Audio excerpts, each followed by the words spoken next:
यवतमाळ ते मूर्तिजापूर धावणारी ब्रिटिशकालीन शकुंतला रेल्वे 25 डिसेंबर 1903 ला शकुंतला रेल्वेचा प्रवास सुरू झाला। पांढऱ्या सोन्याचा जिल्हा म्हणून यवतमाळची ओळख आहे। याच पांढऱ्या सोन्याची म्हणजेच कापसाची निर्यात करण्यासाठी शकुंतला रेल्वे धावू लागली। त्यानंतर 1952 मध्ये ब्रिटिशांचा भारतातील रेल्वेचा करार संपला। मात्र तिथून पुढे बरीच वर्ष केवळ यवतमाळची शकुंतलाच ब्रिटिशांच्या ताब्यात होती।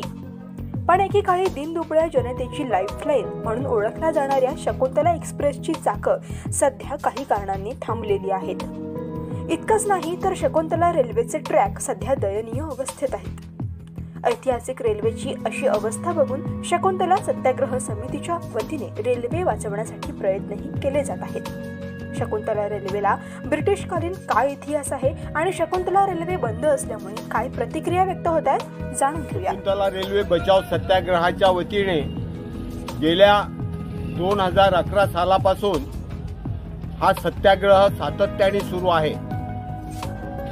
अजिबात खंड न पडू देता हा प्रश्न अत्यंत अत्यावश्यक आहे, कारण की ही रेल्वे अत्यंत दुर्बल घटकांसाठी, आदिवासींसाठी, शेतकऱ्यांसाठी, शेतमजुरांसाठी ही अत्यंत महत्त्वाची रेल्वे आहे। ही मेळघाटाच्या आदिवासींना रेल्वेच्या मुख्य प्रवासामध्ये आणून ठेवणारी रेल्वे आहे। ही रेल्वे सर्व सोयींनी युक्त सुरू राहावी असा सत्याग्रह गेल्या 2011 सालापासून सुरू आहे। आता जेमतेम ब्रॉडगेजच्या बाता सुरू आहेत, काही ब्रॉडगेजचा सर्वे सुरू आहे असंही ऐकण्यात येत आहे।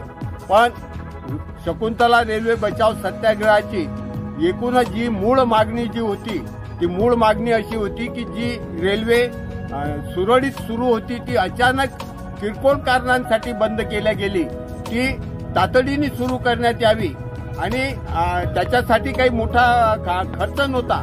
ती तातडीने ज्या स्थितीत आहे त्या स्थितीत सुरू करण्यात यावी ही खऱ्या अर्थाने शकुंतला रेल्वे सत्याग्रहाची मूळ मागणी होती। आणि आजही शकुंतला रेल्वे सत्याग्रहाची तीच मागणी आहे की ब्रॉडगेजचं काम चालत राहील, ब्रॉडगेजचा सर्वे चालत राहील, पण ही जी काही मूळ रेल्वे आहे ही मूळ रेल्वे सुरू करण्यात यावी ही शकुंतला रेल्वे बचाव सत्याग्रहाची मूळ भूमिका आहे आणि ती मागणी आहे। आणि त्याची युद्धनीती आता या गेल्या काही दिवसांमध्ये उभी केल्या जाते। या ब्रिटिशकालीन रेल्वेला शकुंतला हे नाव कसं पडलं तर ऐका। स्वातंत्र्य सैनिक श्रीमंत बळवंतराव देशमुख यांच्या पत्नी शकुंतलाबाईंच्या नावावरनं या रेल्वेला शकुंतला असं नाव पडलंय। शकुंतला रेल्वेचं नाव जे आहे ते स्वातंत्र्य संग्राम सैनिक शकुंतला बळवंतराव देशमुख यांच्या वरून सुदाम देशमुखांनी ते नामकरण केलेलं आहे। शकुंतलाबाईंचे वडील रेल्वेमध्ये अधिकारी होते। शकुंतलाबाईंच्या नावाने सुरू झालेल्या रेल्वेची अवस्था बघून ही रेल्वे लवकरात लवकर सुरू व्हावी आणि ऐतिहासिक वारसा कायम राहावा, जपला जावा यासाठी शकुंतलेला वाचवण्यासाठी एकत्र आलेल्या नागरिकांकडनं शकुंतला पुन्हा सुरू करण्याची मागणी रेटून धरली जाते। मात्र भविष्यामध्ये ही ऐतिहासिक ब्रिटिशकालीन रेल्वे कधी सुरू होते याकडेच सर्वजण उत्सुकतेने बघत आहेत। Amita Shinde, news 18 local, Yavatmal.